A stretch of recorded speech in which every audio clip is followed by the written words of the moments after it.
제가 살아 돌아왔는데 여러분들의 덕택입니다. 정말 감개무량합니다. 하나님이 저를 살려주신 이유는 주님께서 영광 받으시기 위함인 줄 압니다.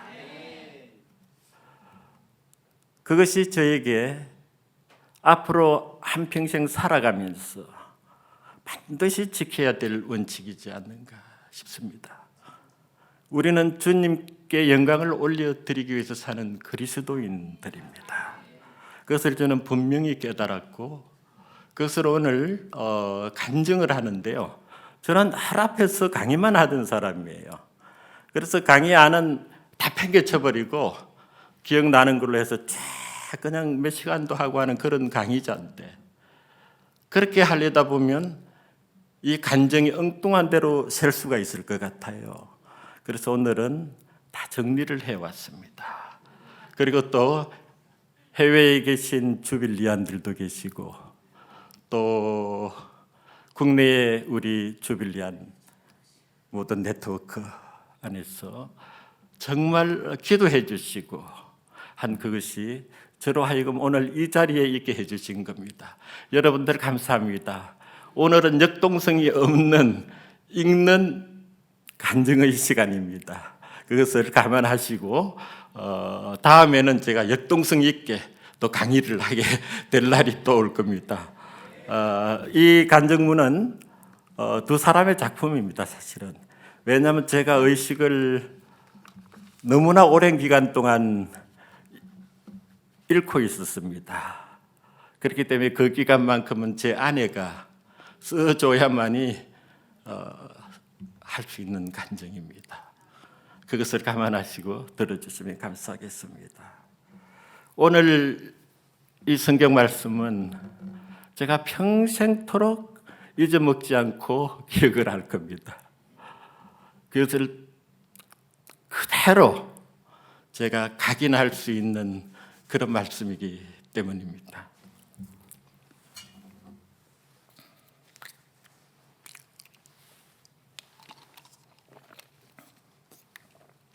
(2020년 11월 29일) 주빌리 통일 구국기도회 워크숍 참석을 위해서 제주도로 갔습니다. 제주도로 가게 된 것은 그 코로나가 한창일 때 제주도가 가장 청정 지역이라고 해가지고 강원도보다도 제주도를 택했고 그래서 이종한 목사님이 심무하시고 계시는 제주 아름다운 교회에서 워크숍을 했습니다. 그래서 11월 30일 날 하루 종일 워크숍을 우리가 잘 진행하고 은혜도 참 많이 받았던 기억이 납니다. 그 다음 날 저는 학생들 학기 말 시험 채점인데 당시에는 온라인으로 수업을 했기 때문에 전부 리포트로 대처를 했습니다. 분량이 많았습니다. 그래서 저는 일찍 올라오기 위해서 대구에서 수레바퀴 북한 선교회 김재호 대표이신 목사님과 함께 두 사람이 일찍 공항으로 갔습니다. 그런데 이 탑승구로 가기 전에 이 체온을 체크하는 카메라가 있지 않습니까? 거기에 걸리고 말았습니다.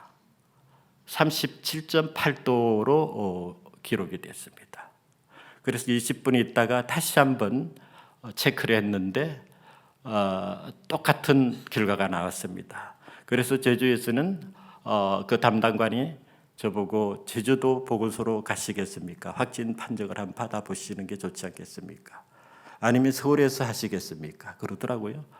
그래서 저는 만약에 코로나가 제주도에 걸려서 확진이 되면 제주도에 묵어야 되는 상황이 되기 때문에 가족도 그러고 심각한 상황이 될 때는 도저히 비행기 타고 올라오는 것도 힘들 것 같다 해서 제가 서울을 택했습니다. 그래서 서울에 도착하자마자 이 공항에서 관할 지역인 관악구의 보건소에 이제 선별진료소가 있었습니다. 그리고 어둑어둑해지는 시간도였는데 아직도 줄을 서 있는 사람들이 많았습니다. 제가 앞에를 갔더니 체온계를 쟀는데 37.4도가 나온 거예요. 그때는 37.5도 이상은 코로나 가능성이 있고 그 아래는 무조건 아니다였어요. 규정 자체가. 그래서 그 키트를 저한테 대질 않고 혹시 감기 같으니까 내과에 가서 한번 가보라 해서 다음날 내과로 갔는데 거기서는 또 한 37도 정도가 나왔어요. 그랬더니 의사가 저보고 이거 뭐 감기인 것 같으니까 감기약을 지어주더라고요. 근데 그것이 효과가 없었습니다. 그날 저녁에 기침이 나오기 시작을 하는데 발열이 되고 그래서 저는 예전에 알았던 기관지 확장증 정도로 생각을 하고 다음날 다시 병원을 갔더니 열이 오른다. 빨리 보건소로 가가지고 다시 한번 체크해보라. 그리고 내과에서 이러이러한 일이 있어서 얘기를 검변을 하니까 한번 꼭 키트를 한번 재보라고 그러더라고요. 그래서 이제 하루 이제 걸리지 않습니까?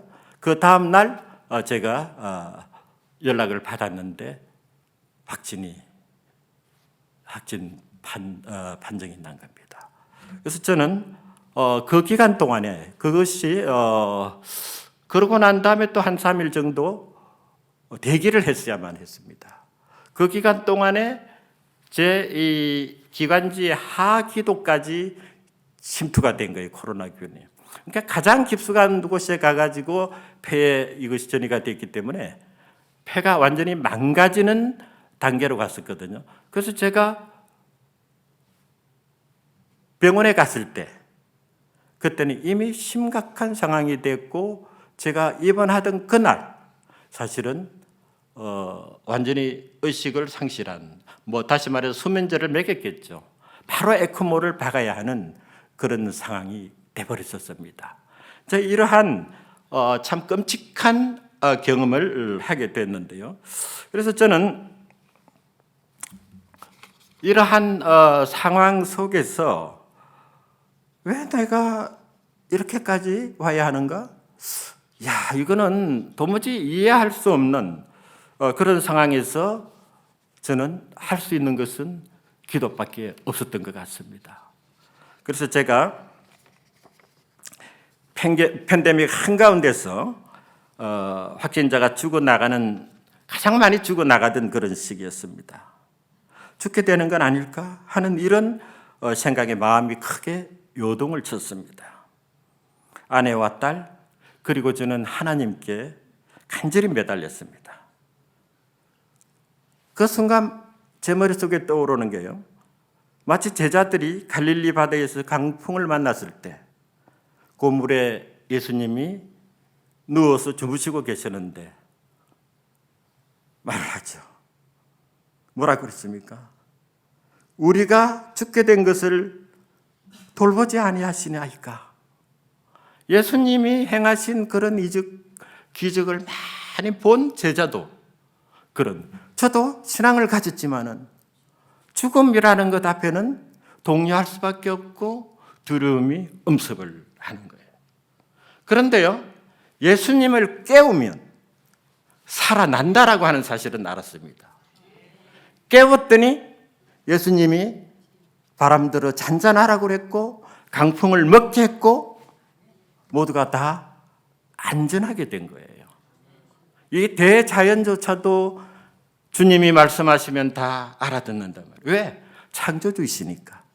그렇기 때문에 저는 오로지 주님만 붙들면 살아날 것이라고 하는 확신이 있었습니다. 그렇기 때문에 저는 앰뷸런스에 실려가면서도 결코 두렵지 않고 평안히 왔습니다. 그 당시에 사실은 그 풀로 이 음압실이나 이런 것이 다 차려져 있었거든요. 그런데 며칠 동안 기다리는 그 동안에 병원을 못 잡았었거든요. 그런데 그 순간에는 많은 별의별 생각들 오로지 이제 기도만 했지만은 여러 가지 이 생각들도 있었지 않겠습니까? 그러니까 결국 이 보건소에서 오는 소식은 좀 더 기다려라. 병원에 자리가 나지 않으면 절대로 허용이 되질 않는다. 그 당시에는 그랬었습니다. 가장 엄하게 이 단속을 하는 그런 상황이었기 때문에. 그래서 많은 사람이 또 죽어나갔고요. 근데 음압실에 갔다가 중환실로 들어가도 살아나오는 사람들이 또 별로 없던 시기예요. 그렇기 때문에 저는 오로지 주님만을 붙들 수밖에 없는 그런 상황이었습니다. 그러나 아내는 발을 동동 구를 수밖에 없었습니다. 참 제가요 지금 이 순간까지 살아오면서도 그토록 남편이 죽어가는 그런 상황 속에서 끝까지 매달리는 그 모습을 보고 제가 참 감사해 했습니다. 하나님이 이런 과정을 미리 예비하시고 결혼을 시키셨구나 하는 그런 확신이 왔습니다. 그런데 한번 적십자병원에서 자리가 났다 해가지고 아내에게 연락이 왔습니다. 그런데 그조차도 좀 있다가 또 자리가 차서 들어올 수가 없습니다라고 한 그런 상황이 발생한 거예요. 그때는 굉장히 화가 났죠. 그런데 지금 생각해 보면 그것을 안 한 게 훨씬 더 나은 겁니다. 에크모 시설이 없는 병원이었기 때문에. 만약에 제가 거기 갔으면 시간을 더 놓쳤고 이미 죽음으로 갔을 수도 있습니다. 그런데 가장 가까운 보람의 병원에 자리가 났다 그랬습니다. 그래서 보람의 병원으로 갔고, 그런데 가고 난 다음에 바로 체크가 됐습니다. 의사는 아내한테 전화를 했습니다. 상태가 심각합니다. 산소 포화도가 너무 낮아 고용량 산소를 투여했지만 효과가 없습니다. 라고 말했습니다. 또 오늘 밤 암으로 기도 삽관을 해야겠습니다. 청천벽력 같은 소리였습니다. 서명도 하라. 죽을지도 모르니까 서명도 해야 에크모를 받겠다라고 하는 거예요. 저는 그만큼 심각하게 폐가 손상됐으리라고는 저도 꿈에도 생각지도 못했고요. 마지막 실려가는 그날은 오전부터 숨이 굉장히 가쁘기 시작을 했어요. 그래서 아내가 이런 얘기를 나중에 들려줬습니다. 제가 그 당시만 해도 잘 몰랐으니까요. 엘리베이터를 타고 내려가지도 못하고 이제 이 트렁크에다가 옷까지 하고 이렇게 가득 싸가지고 그걸 이제 실려서 내려보내야 되지 않습니까? 앰뷸런스가 오면. 그래서 그 이제 보라매로 가는 그 앰뷸런스에 실려가는데 제가 엘리베이터도 못 타게, 왜냐하면 공룡이니까요. 그래서 계단으로 투들 내려가서 앰뷸런스에 실려갔습니다. 그런데 그 모습을 처음에는 가면 병원에서 대처가 되겠지라고 생각했을 겁니다. 이렇게 심각한 상황이 되고 난 뒤에 앞으로 보지 못할 수도 있지 않을까라는 이런 우려심이 있었던 것 같습니다. 그런데 그 당시에 제가 나가는 그 뒷모습이 기억에 나가지고 너무나 많이 울음을 쏟는 그런 상황이 있었다고 합니다. 그리고 당시에 이제 딸이 함께하면서 너무나 제가 애지중지하는 너뚱이 딸인데 딸이 또 아빠를 보면서 느낀 그 슬픔, 이런 것들을 그대로 경험을 했어야만 했습니다. 이 담당 의사는 아내에게 주말에는 에크모 담당이 하는 그런 인원들이 다들 집에서 쉬기 때문에 미리 에크모를 하자라고 했다고 합니다. 그런데 그것이 어떤 면에서는 저에게 굉장히 좋은 그런 상황이 된 것이죠. 그래서 그런데 이제 에크모 장착 이후에도 이 중환자실에서 날마다 긴박한 소식만 아내에게 전달이 됐습니다. 그런데 당일날 그날 제가 올려다본 거는 폴대가 이렇게 있는데 그게 주렁주렁 달린 게 수액하고 여러 가지 주사액이 있습니다. 아마 그게 수면제를 투입을 했던 것 같아요. 머리가 그냥 빙 돌면서 아스라이 깊은 잠에 빠졌습니다. 그러고 난 다음에 저는 완전히 필름이 끊겨버렸습니다. 수많은 꿈을 꾸었습니다. 그리고 제가 이제 나중에 이제 아산병원으로 전원이 되는데 그 무렵에 제가 좀 일어나서 깨었습니다. 그리고 아내와 통화를 하는데 저는 여기에 뚫려 있으니까요. 말을 못하죠. 수기로. 그 무렵만 해도 벌써 손이 많이 굳어 있었고요. 몸이 굉장히 뻣뻣한 이런 상황이었습니다. 그런 상황, 미라 같은 그런 상황 속에서 통화를 했습니다. 그런데 그런 과정이 없었다고 한다면 제가 아마도 아산병원으로 갈 수가 없었을 것 같습니다. 이렇게 전화도 할 수 있는 이 정도의 상황이 되었기 때문에 병원에서 받아준다라고 하는 그런 것이 나중에 확인이 됐습니다.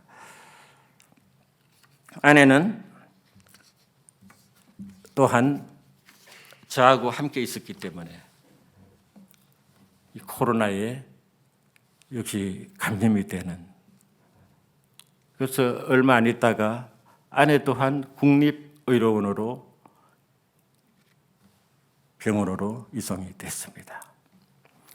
그러니까 그 과정이 정말 어떻게 보면 아주 극적인 그런 요소들이죠. 아내가 너무나 힘든데 아내는 그 와중에도 저만 걱정을 했습니다. 본인이 얼마나 다급했겠습니까? 본인도 저처럼 될 수도 있을지도 모르는 그런 상황 속에서도 금식을 하면서 기도를 했습니다. 3일 동안 금식을 하고 있는데 간호사가 모니터 하다가 그것을 발견한 겁니다.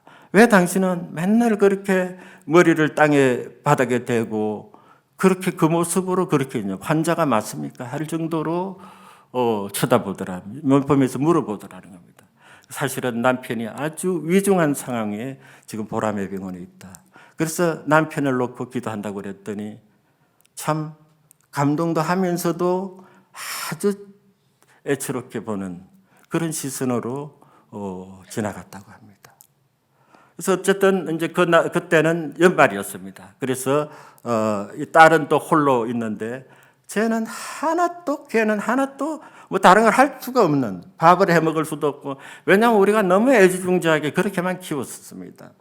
대학생이 될 때까지도 주말에는 주로 또 교회에서 생활했기 때문에 이런 가사 일을 할 수 있는 그런 형편이 되지를 못했어요. 근데 참 놀랍게도요, 그 기간 동안에 얼마나 성숙했는지 모릅니다. 제가 병원에 있고 또 아내도 거기 가 있고 또 제가 일반 병동에 가 있을 때 또 딸이 상당 기간 홀로 있을 때 그때 너무나 커버렸어요. 그래서 제가 맨날 어린아이처럼 생각했던 것이 지금은 어른스러워가지고 어떤 때는 좀 쑥스러운 면도 있어요. 그렇게 변하더라고요. 어쨌든 그런 상황이 있었고요.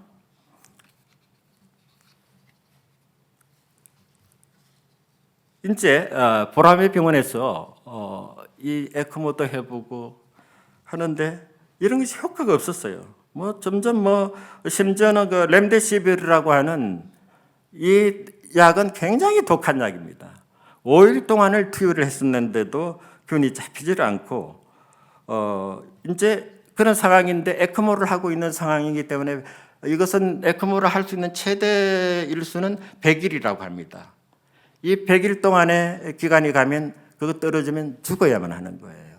시간은 자꾸만 흘러가는데 어느 날 이식을 해야겠습니다 라고 하는 소리를 의사가 했습니다. 아내에게.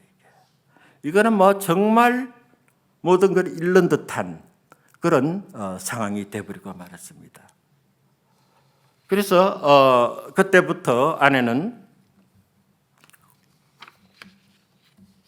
의사 지시에 따라서 이 전원을 할 병원, 다시 말해서 이식이 가능한 병원에 가서 이식을 받을 수 있다라고 허락을 받아서 가지고 오라는 거예요.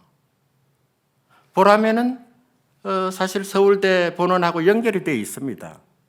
그런데도 불구하고 서울대 병원은 본원으로 갔는데 의사는 냉담했습니다. 이식은 매우 힘들고 코로나 환자를 이식했을 경우에는 죽는 사례도 많기 때문에 그러고 그다음에 이제 또 병석이 없어서라고 하는 이런 여러 가지 이유가 있었겠죠. 그래서 그 이제 언덕배기로 돼 있지 않습니까? 그 길을 내려오면서 너무나 쓸쓸하게 그 싸늘한 바람 속에서 아내는 이 절망감이 들 정도였습니다. 그래서 너무나 어려운 그런 상황 속에서 이제 연세 세브란스는 조금 호의적이었어요. 근데 아산병원은 아직까지는 이 접촉은 했지만은 거기서도 좀 냉담한 그런 반응이 있었지만은 일단은 연세대가 좀 더 이 진료 날짜를 받아놓은 것이 외래를 해야 이 연결이 되어야 이식을 뭐 밟든지 말든지 하는 그걸 다음에 후속적으로 갈 수가 있으니까요. 그런데 아산병원을 이제 한번 거기도 가보자가 된 거죠. 그런데 이 세브란스는 좀 호의적이었기 때문에 그거는 좀 이제 시간을 결정이 날 때까지 시간을 보고 있고 아산병원을 갔습니다. 그런데 거기서는 다른 건 다 좋은데 이 상태가 환자 상태가 어떠냐. 그런데 보지를 못하니까 거기서 결정을 할 수 있는 어떤 형편이 되지를 못한 거예요.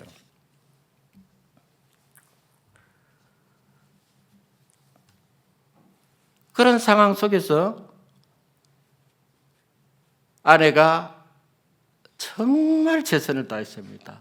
울며 불며 정말 의사에게 사정하고 그래서 이제 외래 날짜는 잡았지만은 의사가 보라매 쪽에서는 왜 또 빨리 이 이식을 할 수 있다는 그 허가를 받아오지를 않느냐라고 시간이 지나면 또 정부에서도 터치를 하고 하니까 이제 이게 불가능하게 될 여지도 있다라고 하는 그런 또 음포성 근거도 있었습니다. 그런데 다행히 이 장로님들의 이 노력들 이런 것들로 인해서 그것이 어쨌든 허가를 받게 되는데요. 사실은 한 장로님은 정말 아내와 전화했을 때 눈물을 흘리고 같이 울어주고 하면서 어떻게 해야 할지 그래서 여러 가지 방안들을 그래서 아산병원에 전화도 하면서 여러 가지 방도를 강구하고 또 아는 교수님들 통해서 또 연결도 하고 하는 그런 상황이 있었습니다. 그래서 나중에 이제 제가 이 전화를 아내랑 하는 그 전화 수기를 하고 하는 이 상황을 영상을 보여주고 그 다음에 모든 데이터를 보람의 데이터를 아산병원에 보냈습니다. 근데 거기서도 그 과정이 완전히 허락을 받기에는 많은 어려움이 있었습니다. 의사들이 회의를 하고 또 회의를 하고 된다 안 된다. 그러나 외과 의사들이 오히려 한번 해보자 해가지고 다시 반전이 돼가지고 저를 받아주게 되는 그런 여러 가지 우여곡절이 또한 있었습니다.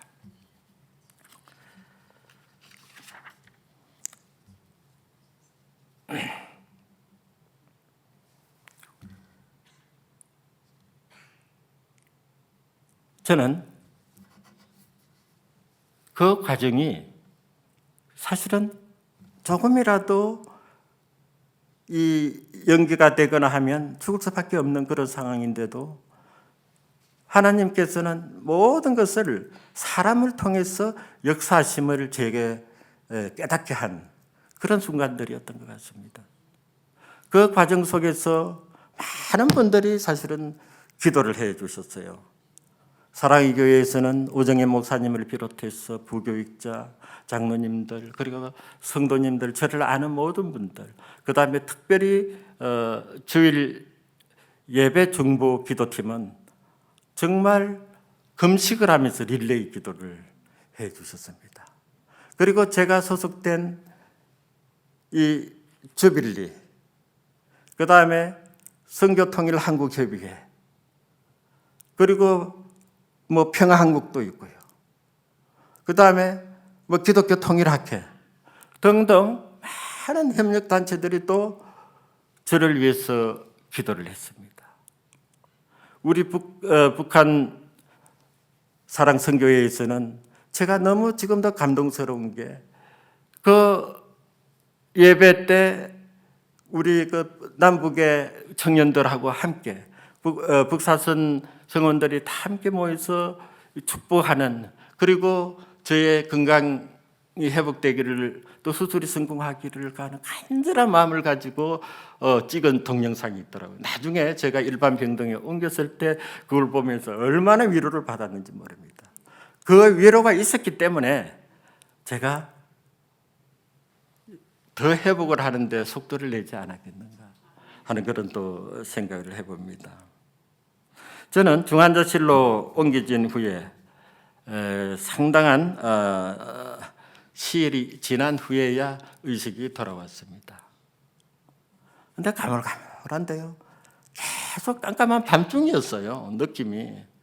조금 일어나면 또 잠이 들고 또 일어나면 잠이 들고 하니까 제가 그 강의를 못 견디겠더라고요. 그래서 제가 간호사에게 제발 수면제를 많이 주는 것 같은데 그걸 좀 줄여주십시오 하고 애원을 했어요. 그랬더니 어느 순간 좀 줄여준 것 같아요. 근데 뭐 아플까봐 사실은 그랬는데 사실 깨어나서 보니까요. 너무나 통증이 심해요. 팔, 다리, 온통이 이제 오랫동안 눕혀져 있는 그 상황, 수술의 충격, 이런 것들 때문에 몸 곳곳에 문제가 생긴 거예요. 신경계가 많이 이상하고 한 그런 거. 오른쪽 발목은 덜렁덜렁하고 움직이질 않더라고요. 그리고 팔, 다리를 제대로 움직이지 못하고 또 장갑은 끼워놨죠. 이게 모든 것이 마치 석고상 같은 그런 기분이었습니다. 도무지 움직이지 않았습니다. 목에는 유동식 식사를 위해서 아니죠, 콧줄이죠. 콧줄로 그렇게 하고 코도 그렇고요. 여기로는 뭐 기도 삽관이 또 돼 있고 호흡을 위해서 또 그렇고 여기는 여기서 이만큼 온 가슴을 열었습니다.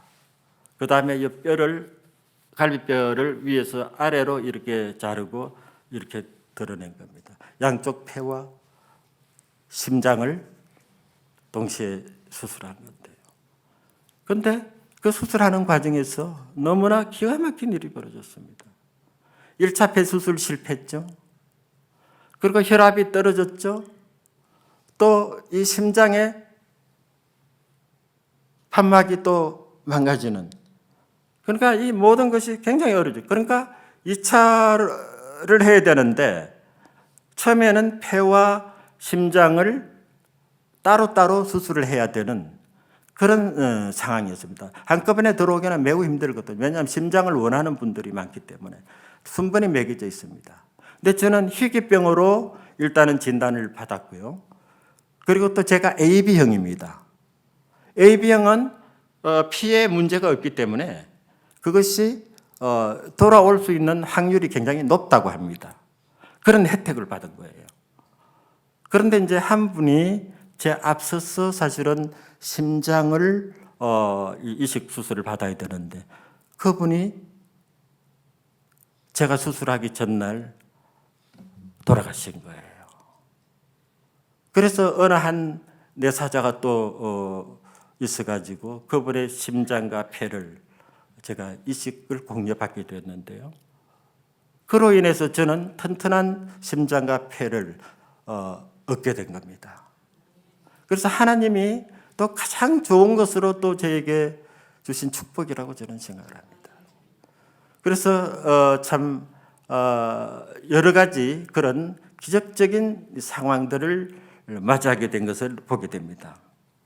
그러나 제가 이제 중환자실에서 나와가지고 중환자실로 들어오고 난 이후 이 과정이 사실은 저에게는 엄청난 고통입니다. 고통이었고 지금까지도 이 고통이 여전히 있는 것이죠. 저는 이 중환자실에서 이제 의식이 이제 어느 정도 돌아왔을 때 몇 주가 지나고요. 어떤 구절이 성경에서 생각이 나느냐면 유다 왕 히스기야 생각이 나는 거예요. 아, 그렇지. 그래, 나도 그런 기도 한번 해보자. 히스기야가 자신이 그렇게 했지 않습니까? 벽면으로 얼굴을 향하고 통곡의 기도를 한 거예요. 그리고 그가 정의롭게 행한 것을 하나님이 아시지 않습니까? 그런 얘기를 하고 내가 선행을 한 것을 기억하시고 나에게 나를 건져달라고 그렇게 기도를 했던 거거든요. 그랬을 때 이사야를 통해서 네 수한을 15년을 더해 주마. 그래서 히스기야 왕이 일어났던 거 아닙니까? 그런데 거기서 가만히 보니까요, 히스기야 왕이 한 행위 가운데 우상을 쳐부순 거예요. 그렇지 않습니까? 우리가 살아가는 목적이 뭡니까? 우상을 타파해야 하나님이 영광을 받으시잖아요. 북한에만 개인 우상이 있습니까? 우리는 물질에 대한 우상 숭배가 있지 않습니까? 우리 모두가 다 우상 숭배에 빠져 있는 거예요. 그것을 온전히 깨닫게 해주시더라고요. 그래서 제가 해야 될 일이 뭘까 하는 그런 생각을 많이 하게 된 시간이 바로 이 아픈 시간 내내 그러지 않았는가 하는 생각이 들었습니다. 일반 병동으로 옮겼습니다. 여전히 회복 과정은 지난했습니다.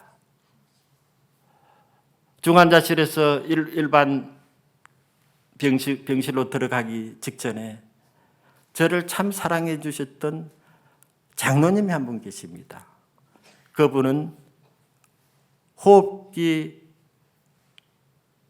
내과 의사이지만은 중환자실을 완전히 관장하시는 분이었어요.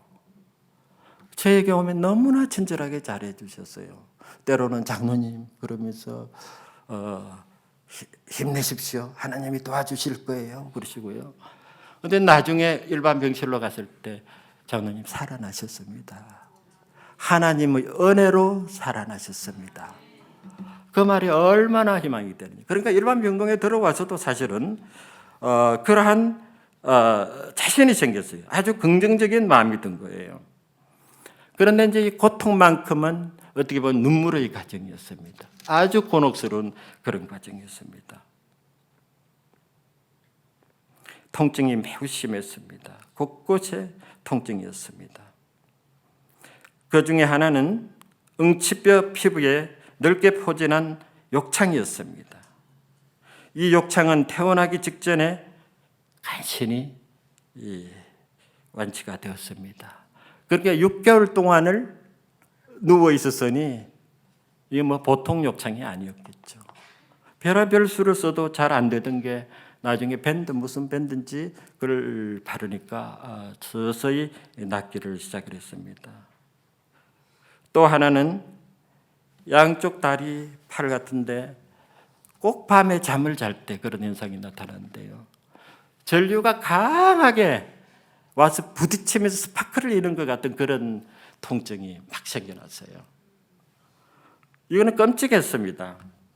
그래서 나중에 이것을 치유하기 위해서 전기 청경요법을 해가지고 제가 맨날 꽂아가지고 이 육신을 다스려야만 했습니다. 그런 치유 과정도 있었고요. 그래서 뭐 간호사들이 제가 이 통증이 생기면 호출 버튼 누르는 거 아닙니까? 그러면 이제 약을 가져옵니다. 진통제를. 제가 막 호소를 하죠. 그러면 가져옵니다. 근데 그게 또 늦어요. 의사한테 전화해가지고 밤중이니까 또 그것도 허락받아서 약국에 가서 또 가지고 올라오는 거예요. 약제실에 가가지고. 1시간 정도 걸리면 1시간 동안 힘드는 거예요. 제가 중환자실에서까지 보지 못했던 아내를 제가 본 것은 만 2개월이 더 넘었나요? 그때서야 3월 9일 날인가 하여튼 조우가 됐으니까 12월 9일부터 해가지고 뭐 3개월인가요? 얼마나 보고 싶었겠습니까? 그런데 기쁨도 잠시예요. 너무나 통증이 심하니까. 그러니까 뭐 짜증도 나고 하지만은 아내는 묵묵히 저를 기도하면서 돌봐줬습니다. 오른쪽 발목과 엄지발가락은 신경이 손상돼가지고 거의 움직이지 않았습니다. 너덜너덜했습니다. 걸을 수 없는 것은 물론이고 일어서기조차 힘들었습니다. 의사가 진단해보더니 평생 불구로 살아야 됩니다. 이 다리만큼은 절면서 살아야 되니까 덜렁덜렁 하고 다니겠습니까? 아니면 기역자로 완전히 고정수술을 하시겠습니까? 근데 저는 생각해보니까 고정수술하면 뭐 발은 이래도 약간 불편해도 걷는 건 한다 그러니까 저는 뭐 이렇게 생각하는데 아내는 전혀 안 됩니다. 절대 안 됩니다. 재활운동 해보고 합시다. 그래가지고 그런데 사실은 그 때문에 제가 걷게 됐어요. 제가 오늘까지 오는데요. 처음에 제가 왜냐하면 이 호흡기 이 통증이 이 질병이니까 이 조금만 걸어도 헉헉거리게 되고 다리는 또 불편하고 하니까 처음에는 불불 기었습니다. 2000년에 태어난 둘째 손녀가 이제 2021년이 되고 2022년도인데요. 그때 이제 막 걷기 시작했을 때요. 제가 2022년도에 아이들이 오게 되면 내가 이 둘째 손녀와 그런 말을 누가 먼저 할까 하는 그런 얘기를 했을 때예요. 그런데 그해 5월부터 제가 휠체어를 타고 집에서 아파트 내려와가지고 후원해서 지팽이를 짓고 걷기 시작을 했습니다.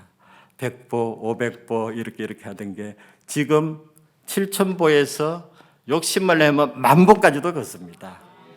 그 정도까지 걷게 되니까 어떤 일이 벌어지느냐면요. 발이 덜렁덜렁 하던 것도 이게 점점. 그런데 제가 석 달 전에 서울대 캠퍼스를 걷다가 이제 가을 구경 좀 한다고 걷다가 그때 오르막을 너무 좀 걸었나 봐요. 왼쪽 발 옆에 그 발가락 위에 물집이 크게 잡힌 거예요. 그런데 면역제제를 먹다 보니까 이게 다 듣지를 않는 거예요. 그래서 계속 아픈 거예요. 그러다 보니까 오른쪽 발이 축이 되고 왼쪽 발이 이제 질질거리는 거예요. 그 전에 완전히 반대 양상이 된 거예요. 근데 너무 놀랍게도 2달 반 정도 이후에 이제 이쪽 발도 낫고 이제 하다 보니 걸어 보니까요. 제가 정상적인 걸음을 걷는 거예요. 그래서 오늘 걸어오는데도 아주 정상적으로 발걸음을 걷고 있습니다. 그러니까 이게 하여튼 하나님은 참 묘한 방법으로 그렇게 낫게 하는 거예요. 참 놀랍습니다. 한때는 폐가 또 물이 차기 시작을 했습니다.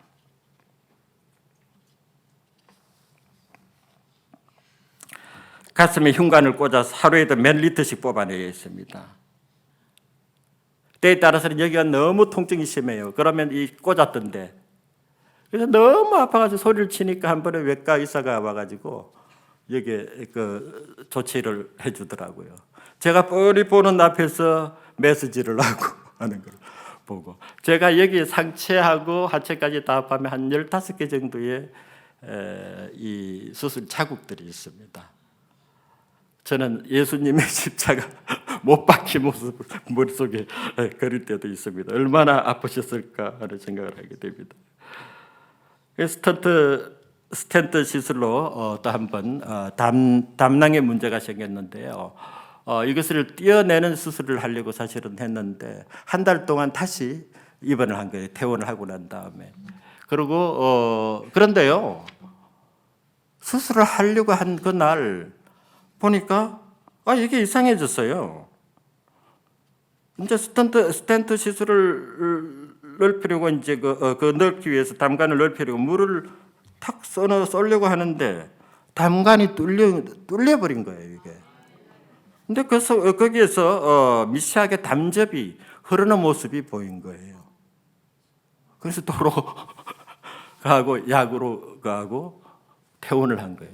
그러니까 하나님의 이 섭리는 너무나 놀라운 거예요. 그리고 또 3주 후인 10월 중순에는 담낭에 있던 바이러스가 그때는 분명히 있었거든요. 이것이 간 쪽으로 흘러 들어가가지고 이게 또 이 간에 염증을 발생을 시킨 겁니다.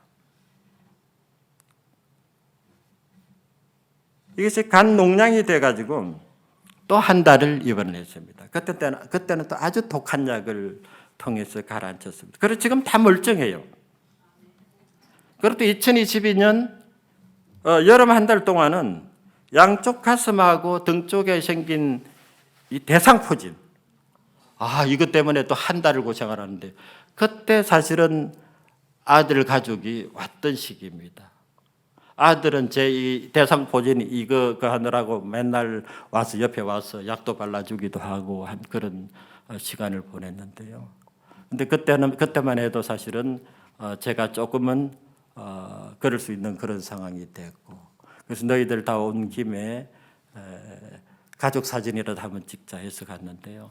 큰 손녀가 할아버지가 참 뭐라 그럴까, 이 지팽이 짚고 이 걸음걸이가 좀 불편한 걸 알고는 와서 왼쪽 팔을 탁 잡아주면서 사진관까지 걸어서 가는데요. 붙들어주는, 이것이 핏줄이구나 하는 그런 또 강렬한 그런 느낌을 또 받은 적이 있습니다. 그런데 지금 생각해 보면요, 이러한 여러 가지 과정들이 과연 나쁜 거냐? 그게 아니더라고요. 하나님은 이 기간을 통해서 저를 살려주셨어요. 왜 살려주셨냐면 이런 과정이 없었다면 제가 또 성격에 일찍 활동을 했을 겁니다. 감염이 가장 큰 문제예요. 제가 이 1차 보람의 병원에 있을 때도 그런데 뭐 여러 가지 이 질병들이 몸속에 균이 들어와 가지고 애를 먹인 적이 있습니다. 근데 그런 그것 때문에 가장 그건데 일찍 퇴원해 가지고 일찍 활동한 사람들 가운데는 사망하신 분들이 생기더라고요. 그래서 이 과정들이 다 하나님이 나를 살려주시려고 계획하신 거구나 하는 생각을 했습니다. 저는 치유 과정을 통해서 중보 기도의 힘이 얼마나 큰지를 똑똑히 경험을 했습니다. 이 그리스도인들이 함께 공동기도 제목을 놓고 하는 기도 중보의 힘은 참으로 강렬합니다.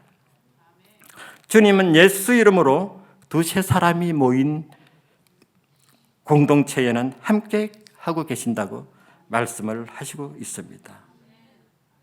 그러니 여럿이 합심으로 기도하면 주님께서는 반드시 이렇게 세워주시는 분이시다라고 하는 것을 우리는 확인하게 됩니다. 제가 일반 병동으로 옮긴 이후에도 참 많은 분들이 중보 기도에 참여해 주셨습니다. 교회 주일 중보 기도팀, 아내가 속한 근사회, 어부네, 믿음으로 사는 친지와 지인들, 이런 분들이 중보 기도를 해주셨습니다. 아내는 매주 주일에 제 상태를 체크하여 시적으로 시작되는 서두를 쓰고 기도 제목을 낱낱이 체크를 해서 일주일간의 과정을 체크를 해서 정리를 했습니다. 그것을 제가 중환자실 나오고 난 이후부터 지금까지 하고 있습니다. 그 기록은 아마 나중에 귀한 자료가 될 걸로 우리 가문에서 그런 생각이 듭니다. 사실 여기서 어부네를 제가 지칭을 했는데요. 우리 주빌리 고문이신 이상숙 권사님이십니다. 저도 거기에 속해 있는데요. 거기에 7명의 아들이 있고요. 1명의 딸이 있습니다. 8명의 성원이 통일의 어머니를 어머니라고 부릅니다. 저희들은 그의 자식입니다. 그런데요, 참 재밌는 게요. 바로 그 어머니가 아내에게 건면을 했습니다. 중보기도가 지속되려면 중보기도 제목을 정리해서 나누어라. 너무나 감사한 건면이었어요. 근데 그 어머니가 어느 날, 제가 그 해가 21년도인데요. 저에게 메시지를 주셨습니다. 오일환 장로님은 나의 아들이지만 이름을 하나 주시겠다고요. 요한이라고 전으로 정해주셨습니다. 제가 참 기뻤습니다. 그 많은 제자들 중에 저도 요한복음을 참 좋아하는데 요한의 이름을 얻고 보니 너무 좋았습니다. 근데 그게 참 공교롭게도요, 제가 장로 임식식 때 우리 교인들에게 인사말을 하는 그 영상 속에 제가 뭐라고 그랬냐면, 나도 아브라함이 아브라함 되고 야곱이 이스라엘이 되고 사울이 바울이 된 것처럼 나도 하나님 나라의 정체성을 가진 이름을 갖기를 원합니다 라고 제가 한번 공표를 한 적이 있습니다. 그것이 성취가 된 겁니다. 하나님은 애타게 기도한 많은 분의 중보기도에 귀 기울여 주시고 감동하시고 응답하셨습니다. 저희 영이 육신에서 벗어나지 못하게 막아주시고 이렇게 세워주신 겁니다.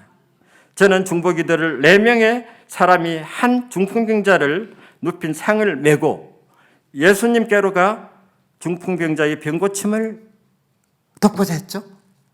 그러나 무리들 때문에 나아가기 힘들었잖아요. 그래서 지붕을 뜯어내고 4명의 그 사람들이 예수님 앞으로 내렸습니다. 그때 예수님이 뭐라고 그랬습니까? 내 믿음을 보고 어떻게 했죠? 제사하고 죄를 사하게 했노라. 그러고 난 다음에 나중에 막 그걸 가지고 물어뜯는 세력들이 있으니까 뭐라고 그랬습니까? 나중에 상을 들고 나가라. 그래서 안진뱅이가 상을 들고까지 걸어 나가는 모습을 보여줬습니다. 거기서 저는 확신이 왔습니다. 저는 이제 많은 어려움이 있지만은 내 믿음, 저는 아내의 믿음도 있고 제 믿음도 있으니까, 또 자식들의 믿음도 있고 또 많은 중보기도 하는 분들의 그 믿음 때문에 제가 반드시 살아날 것이다. 내 목소리만큼은 확실히 완쾌가 되어 있습니다. 육신은 아직 연약합니다. 그러나 일어설 겁니다. 저는 앞으로 영이 새롭게 변한 사람으로서 살아갈 것입니다. 육신은 연약해졌어도 영적으로는 매우 강해졌습니다. 하나님이 새롭게 빚어주시고 새로운 비전을 주셨습니다. 그 비전에 맞춰서 저는 새로운 사명을 가지고 앞으로 나아갈 겁니다. 하나님이 새롭게 일하게 하기 위해서 저에게 3년의 어떤 면에서는 잃어버린 시간일 겁니다. 그러나 저에게 생각하는 시간을 주었습니다. 절대 고독의 묵상 시간을 허락하셨습니다. 많은 생각을 했습니다. 저는 많은 것을 또한 뉘우쳤고, 내가 용서해야 될 사람, 또 내가 잘못했던 건 용서받아야 되겠다, 이런 생각들이 났습니다. 그러니까 기존에 바쁘면 생각지도 못했을 것들을 기억을 하게 했습니다. 그럼 많은 것을 해결하게 했습니다. 마음이 후련합니다. 마음은 평안합니다. 하나님은 평안케 하는 자유를 주셨더라는 거예요. 그래서 저는 절대로 손해본 게임이 아니라 제가 아팠던 그 기간이 영적으로는 매우 유익한 것이었다는 사실을 알게 됐습니다. 광야는 하나님과 가장 가까운 거리에 있습니다. 그래서 우리는 하나님이 우리를 붙드실 수 있는 가장 적은 거리에 있기 때문에 우리가 그것을 깨닫는다면 어떠한 시련과 고통과 환난 속에서도 우리는 이겨낼 수 있는 힘을 가질 수 있다는 것을 확신하게 되는 겁니다. 하나님은 이를 만들고 행하시는 분입니다. 그리고 성취하시는 분입니다. 내가 맡은 일의 주인은 피조물인 내가 아니라 창조주 하나님이시라는 것을 그러한 도구의식을 가지고 살아가야 하는 이유인 것입니다. 저는 주로 사회통합과 북한 통일 문제를 다루는 정치사회학자입니다. 지난 세월을 바라볼 때 제가 과연 하나님의 온전한 도구로 살아왔는지 누군가가 묻는다면 참 많이 부끄러울 수밖에 없는 사람입니다. 주님의 시선을 바라보기보다 늘 세상적 관점에서 학문 활동을 해온 사람입니다. 세상의 이론과 방법론으로 이미 이데올로기화되어 있는 그 무엇을 가지고 정죄하려고 하는 그런 마음을 가졌던 그런 행위자였습니다.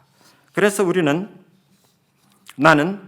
저는 새로운 가치관, 새로운 인생관, 새로운 세계관을 갖게 된 겁니다. 앞으로는 제가 세상적 관점이 아니라 주님께 시선을 맞추고 살아갈 그런 각오를 다졌습니다. 그것은 복음입니다. 나는 항상 성경책이 있어도 늘 읽다가 때로는 그냥 방치하는 경우가 많았습니다. 이제는 끝끝내 복음으로 살아갈 겁니다. 전공서적보다는 성경책을 가장 우선시해야 될 것이고 또한 복음 관련된 많은 그런 것들을 읽으려고 합니다. 그래서 영적으로 완전히 변화된 그런 삶을 통해서 저희 학문 활동도 바뀔 겁니다. 우리 세상의 학문은 어떻습니까? 집단들은 이데올로기화되면 어떤 특정 사상과 이념에 사로잡혀 버리면 진영 논리에 빠져버립니다. 사람들은 모든 것을 논리로, 말로써 이기려고 하니까 그렇습니다. 그런데요, 우리 같은 학자조차도 이미 오염된 이론과 오염된 방법론을 채택을 한다면 어떤 일이 벌어집니까? 여러분들 가장 과학적이라고 하는 여론 믿습니까? 그 통계라고 하는 것은 사실은 깨끗할 수 있습니다. 그러나 그것을 이용하는 자들이 어떻게 활용하느냐에 따라서 이데올로기화 되어버립니다. 그래서 저는 세상적인 것으로는 그 무엇도 우리의 사회 통합과 통일을 이룰 수 없다라고 하는 사실을 분명히 깨닫게 됐습니다. 그래서 앞으로 저희 삶은 복음에 입각한 글을 쓸 예정입니다. 제가 목사님들의 어떤 그런 부분을 저는 손대지 않습니다. 그런데 어떤 전문가들은 마치 자신이 목사님처럼 설교처럼 하는 그런 전문가들도 가끔 봅니다. 저는 전문가로서 바라보되 정말 복음에서 가르치는 그 가치를 가지고 그것이 나의 가치관이요 인생관이요 세계관으로 만들어서 저는 세상을 바라볼 예정입니다. 북한은 지금 우상 집단입니다. 제가 인용한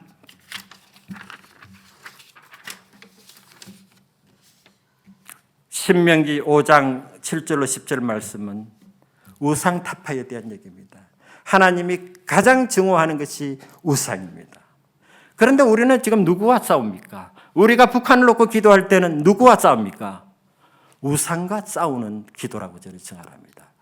북한이 개인 우상화에 빠져서 저처럼 황폐화되어 있지 않습니까? 하나님이 가장 미워하는 그 모습을 보이고 있습니다. 지도부가.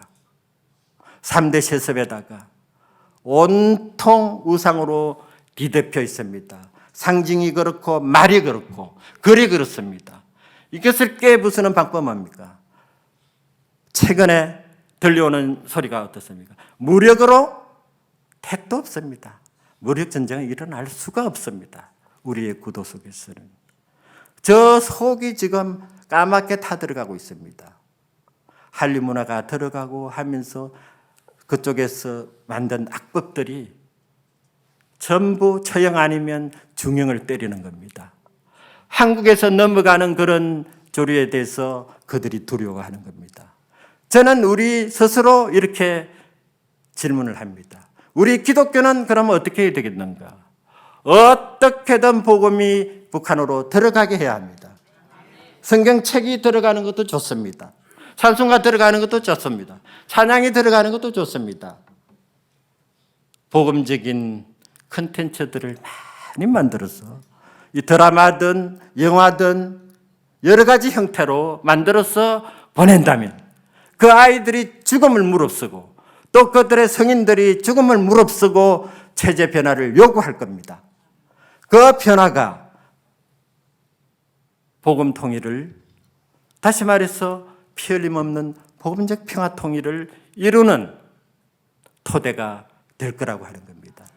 이념과 사상이나 철학으로는 절대로 북한을 변화시킬 수 없습니다. 가장 중요한 것은 복음입니다. 복음만이 승리를 가져오게 하는 것입니다. 그리고 기도입니다. 저는 우리 주빌리안들만큼 기도 많이 하는 분들이 드물 거라고 봅니다. 우리 국내에서 또 해외에서 또 얼마나 네트워크가 좋습니까? 옛날에는 이것이 일이 안 됐었습니다. 그러니까 진짜 복음을 추구하니까 우주 승객처럼 연결이 되어가는 모습이 보입니다. 저는 앞으로 주빌리의 목사님들 또 우리 사랑의 교회 목사님들을 보면서 특히 북한 사회가 관련된 분들에게 조금이나마 도움이 되는 그런 보좌 역할을 하기를 다짐을 합니다. 정말 여러분들 감사합니다. 여러분들 기도 덕분에 제가 살아났습니다. 감사합니다.